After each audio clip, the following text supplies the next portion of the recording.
Under the hood lies a 5.5-liter Mercedes-Benz biturbo V12 producing 888 horsepower, 662 kilowatts, and 678 pound-feet, 920 newton-meters, of torque.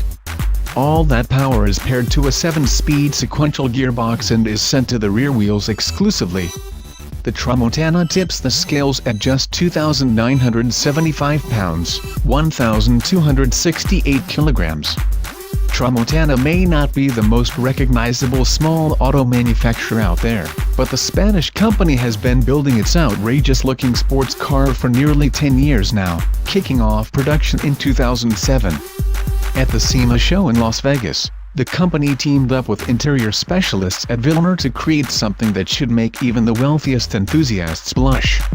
With the exception of a few buttons and controllers, nearly every inch of the cockpit was recreated by Vilmer.